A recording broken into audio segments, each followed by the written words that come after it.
नमस्कार साथियों, एक बार फिर मैं दीपंकर समझदार चार्टर्ड अकाउंटेंट, आपका दोस्त और बिजनेस ग्रोथ एसोसिएट बहुत महत्वपूर्ण जानकारी देने वाला हूं कि फाइनेंस का बिजनेस अगर करना है तो क्या क्या डॉक्यूमेंट हमको लेने चाहिए, क्या क्या ड्यू डिलीजेंस करना चाहिए, कौन से पेपर में साइन कराने चाहिए।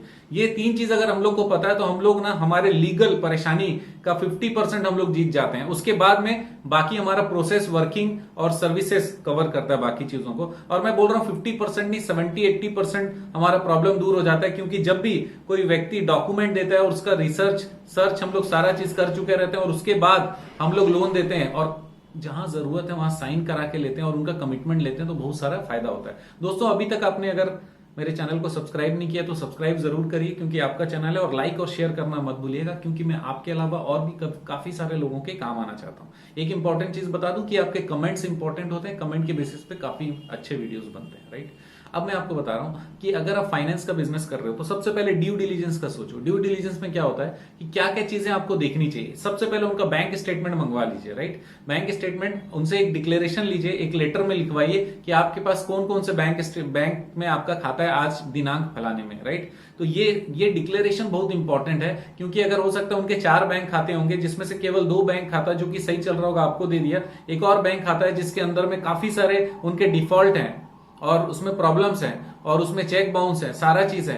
और हम लोग को पता चल जाने वाला है कि वो कौन कौन सा इंश्योरेंस पॉलिसी पे कर रहा है, क्या क्या कर रहा है, तो फिर हो सकता है कि वो हमको ना दे, क्योंकि उनको लगता है कि हर बार हम सिविल देख पाएंगे कि नहीं देख पाएंगे, राइट। तो बैंक से लोन लिया तो भी पता चल जाता है अगर बैंक स्टेटमेंट आप लेते हो तो। दूसरी चीज है, पर्सनल लोन अगर कोई लिया है तो कोई भी लोन अगर आपने लिया है तो लोन का इंस्टॉलमेंट करता होगा वो पता चल जाता है। अगर आपने इंश्योरेंस का कोई प्रीमियम पे किया या लगातार कोई भी चीज पे कर रहे हो तो पता चल जाता है। जो चीजें रेगुलरली पेमेंट हो रही है सिमिलर अमाउंट का, तो उससे हमको पता चल जाता है, राइट। तो वो बंदा कितना कमाता है ये आपको पता चलेगा। बैंक स्टेटमेंट से कितना खर्चे उसके ऑलरेडी दिख रहे हैं वो पता चल जाएगा, राइट। अगर वो बिजनेस कर रहा है तो बिजनेस में कितना ट्रांजेक्शन वो बैंक के थ्रू कर रहा है ये पता चल जाएगा, राइट। तो ये सबसे पहला चीज है बैंक स्टेटमेंट। बैंक स्टेटमेंट बहुत बड़ा आईना है, क्योंकि जो भी चीजें उसको वैलिडली करनी पड़ेंगी बैंक स्टेटमेंट के थ्रू ही कर पाएगा, नॉर्मली करने में दिक्कत होने वाली है, राइट। ये सबसे पहला चीज हो गया। अब बैंक स्टेटमेंट जैसे ही आप देख लेते हो तो उसके बाद उनका पैन और आधार कार्ड जरूर लीजिए और साथ में इनकम टैक्स रिटर्न ले लीजिए, कम से कम 2 से 3 साल का।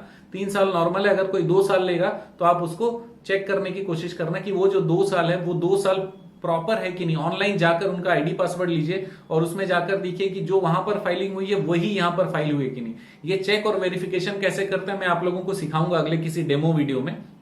बट मैंने सबसे पहला चीज क्या बोला, बैंक स्टेटमेंट वेरीफाई करिए। दूसरा मैंने क्या बोला, इनकम टैक्स रिटर्न को चेक करिए। तीसरा, पैन कार्ड को भी चेक करिए, क्योंकि पैन कार्ड ऑनलाइन वेरिफिकेशन की पॉसिबिलिटी रहती है, आप जाकर चेक कर सकते हो। और पोर्टल में थोड़े थोड़े चेंजेस आते हैं एनएसडीएल के, उसके अनुसार ये फैसिलिटी नॉर्मली रहती है। तो आपने पैन चेक कर लिया, उनका पैन और पासवर्ड से आप इनकम टैक्स की साइट में घुस के उसके रिटर्न का वेरिफिकेशन कर सकते हैं, राइट। तो जो भी उनके कंसल्टेंट होंगे उनको बोलना पासवर्ड दीजिए, यही खोलेंगे, हम सामने चेक करेंगे, फिर आप पासवर्ड चेंज कर लीजिए, राइट। इस तरीके से आप कर लीजिए। तो बैंक स्टेटमेंट हो गया, इनकम टैक्स रिटर्न हो गया, पैन कार्ड भी ऑटोमेटिकली वेरीफाई हो गया। इसके अलावा चौथी चीज है 26AS, इसका मतलब टीडीएस का जो रिपोर्ट है वो भी आप ऑनलाइन निकाल सकते हैं। जैसे आप इनकम टैक्स की साइट में घुसेंगे वहां पे 26AS मतलब जो 26AS है टीडीएस रिपोर्ट है वो भी आपको पता चल जाएगा। उससे कहीं बैंक से ब्याज मिल रहा है क्या, ब्याज से पता चलता है कि कोई एफडी है कि नहीं है, राइट।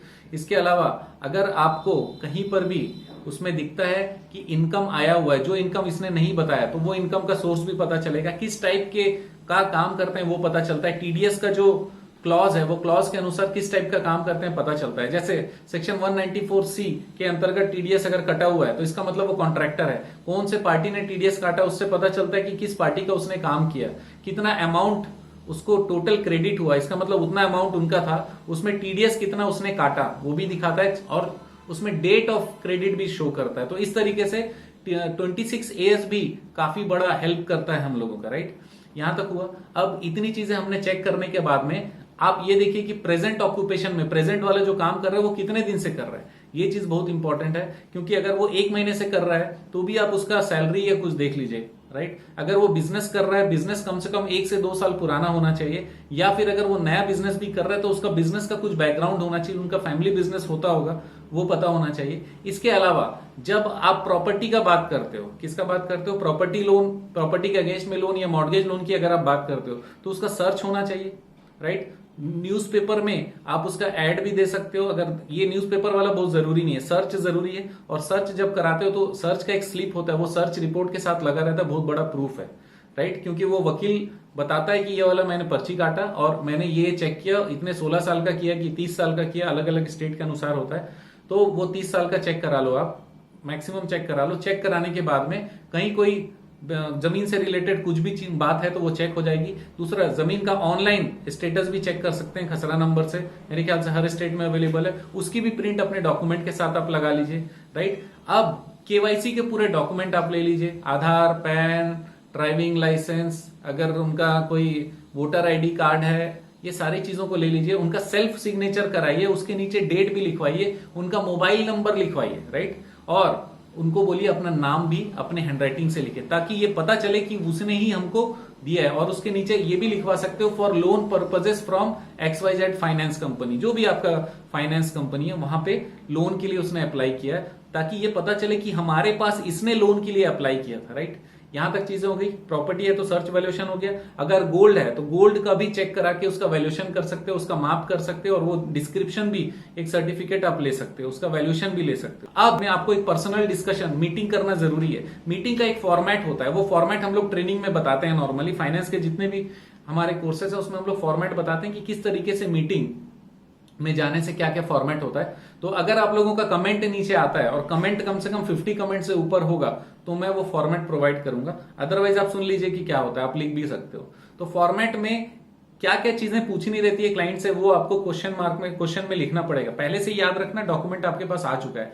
ये जो है FI बोलते हैं, फाइनेंशियल इन्वेस्टिगेशन के लिए जा रहे हो, या फिर PD बोलते हैं, पर्सनल डिस्कशन। इसमें बहुत सारी चीजों को, उनके बारे में, उनके बिजनेस के बारे में, फैमिली के बारे में, उनके फैमिली मेंबर्स क्या करते हैं, कितने पढ़े लिखे हैं, ऐसे बहुत सारे, कम से कम 25, 30, 40 क्वेश्चन रहते हैं जो उनसे पूछने रहते हैं। वो सामने सामने भर लेता है, या फिर जरूरी चीजों को वो फिलअप कर चुका रहता है जो कि उनके डॉक्यूमेंट में आए रहते हैं। और वो क्योंकि जो एड्रेस प्रूफ दिया रहता है उसी एड्रेस पे जाते हैं, इसलिए एड्रेस का ऑटोमेटिकली कंफर्मेशन हो जाता है, राइट। पेपर सारे वो ऑनलाइन चेक कर चुके रहते हैं। तो उसके बाद भी 10, 20, 25, 30 क्वेश्चन होते हैं, वो सारी चीजों को पूछना रहेगा। जब आप उसको लेकर आते हो, इनकम के बारे में जो जो उसने बोला वो सारी चीजों को अगर आप अपने डॉक्यूमेंट के साथ भी कोरिलेट करके देख पाते हो तो उस केस में आप ये समझो कि वो सही काम कर रहा है और आप उसको देने की स्थिति में हो। अब इतना होने के बाद में आप उसका एक एवरेज इनकम निकाल लो। एवरेज इनकम महीने में कितना कमाता है?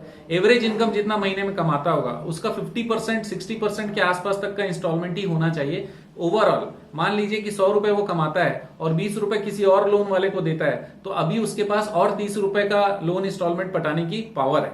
इस चीज को आप ध्यान रखिएगा, राइट। तो ये आपको इतनी चीजें फाइनेंस करते समय देखना जरूरी है। इसके अलावा सबसे महत्वपूर्ण चीज की डॉक्यूमेंटेशन में कहाँ कहाँ साइन कराना है। जितने भी लोन के एप्लीकेशन है उसमें साइन कराने पड़ेंगे, हर पेज में साइन कराना पड़ेगा। जितने केवाईसी के डॉक्यूमेंट है उसमें हर पेज में साइन कराना पड़ेगा। सब में नाम लिखवाइए, एड्रेस लिखाइए, मोबाइल नंबर लिखवाइए, कुछ चीजें उनके हैंडराइटिंग में होनी चाहिए, राइट। तो इतनी चीजें अगर आप करते हो, अच्छा एक और प्रॉमिसरी नोट भी जरूर लिखवा लीजिएगा। और जो फॉर्म में साइन कराते हो ना उसमें डिक्लेरेशन में लिखा रहना चाहिए कि मैंने खुद अप्लाई किया, अपनी इच्छा से अप्लाई किया। और जो ब्याज का डिटेल है वो भी लिखवा लीजिए, इंस्टॉलमेंट का डिटेल लिखा दीजिए। जो चेक्स वो दे रहे हैं वो चेक्स का भी मेंशन उसमें आ जाए कि ये चेक नंबर दे रहा हूं, और जो सिग्नेचर मैंने नीचे किया वही सिग्नेचर चेक में किया, वही बैंक में भी है वो वाला। और कभी मैं चेंज नहीं करूंगा। पुलिस को मैं ये नहीं बोलूंगा जाके कि मेरा चेक घूम गया।